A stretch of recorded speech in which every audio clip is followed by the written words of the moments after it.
अरे भाग्यवान, मेरे जूते कहाँ रखे हैं? मुझे बाहर जाने में देर हो रही है। तभी मालती कमरे में आती है। ये रहे आपके जूते। मैं इन्हें साफ करने के लिए ले गई थी। अरे वाह, तुम कितनी समझदार हो, मेरे बिना कुछ कहे ही सारे काम कर देती हो। तभी मालती झिझकते हुए रमेश से कहती है, सुनिए जी, आपसे एक बात कहूँ, बुरा तो नहीं मानेंगे ना? अरे नहीं नहीं, बेफिक्र होकर कहो। शादी से पहले मैं अपने मायके में नौकरी करती थी। मैं चाहती हूँ कि अब मैं फिर से नौकरी करना शुरू कर दूं।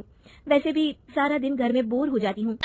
देखो मालती, तुम्हारे नौकरी करने से मुझे कोई एतराज नहीं है, लेकिन तुम्हें एक बात बता दूं, हमारे खानदान में आज तक कभी किसी औरत ने नौकरी नहीं की।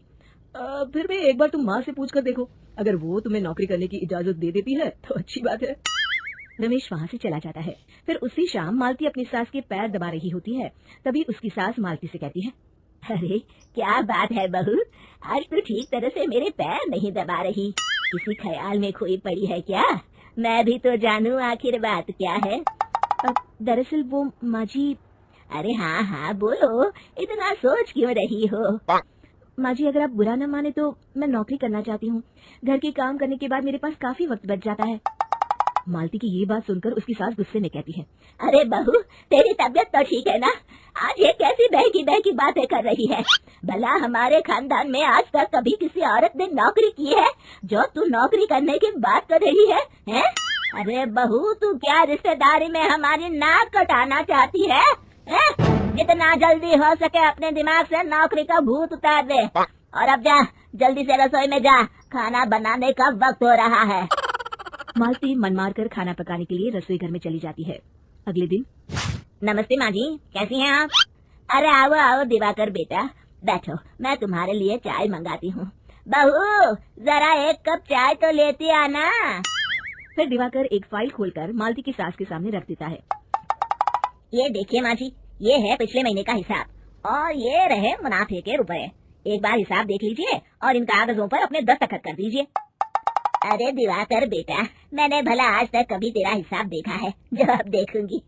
ला बता, कहाँ दस्तखत करूं? तभी मालती चाय लेकर वहाँ जाती है और अपनी सास को बिना कागजातों को पढ़े इस तरह लापरवाही से दस्तखत करते हुए देखकर हैरान रह जाती है। अच्छा माँ जी, अब मैं चलता हूँ, फैक्ट्री में बहुत काम है। फिर दिवाकर वहाँ से चला जाता है। कुछ दिनों बाद मालती बाजार में कुछ सामान खरीद रही होती है। तभी एक बूढ़ा आदमी उसे आवाज देता है, अरे मालती बेटी, कैसी हो? मुझे पहचाना?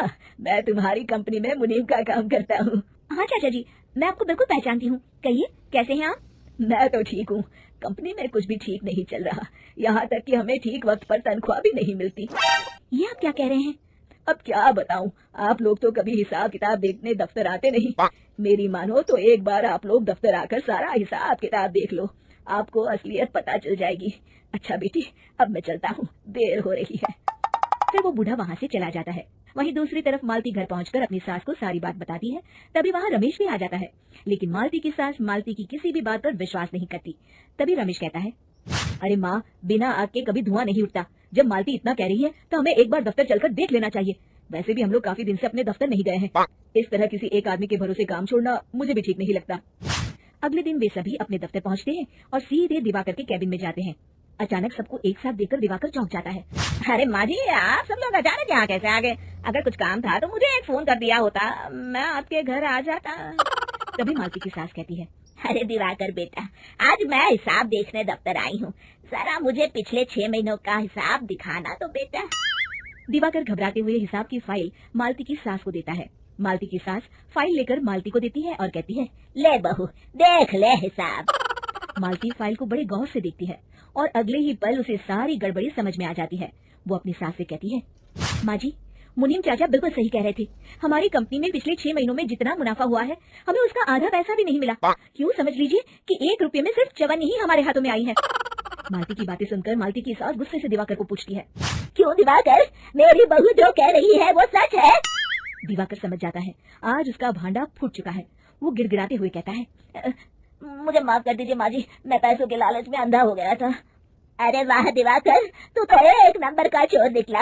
इतने दिनों से मैं तुझ पर आंख बंद करके भरोसा करती रही और तू मुझे ही चुना लगाता रहा। अभी के अभी निकल यहाँ से और दोबारा अपनी शक्ल मत दिखाना। दिवाकर वहाँ से भाग जाता है। मालती की सास मालती को शाबाशी देते हुए कहती है, बहू, आज मैं समझ गई कि पढ़ाई लिखाई हमारी जिंदगी में कितनी जरूरी है। मैं बहुत किस्मत वाली हूँ जो मुझे तुझ जैसी बहू मिली है। शिक्षा, पढ़ाई लिखाई का इस्तेमाल सही जगह करके हम दुनिया में बहुत कुछ बदल सकते हैं।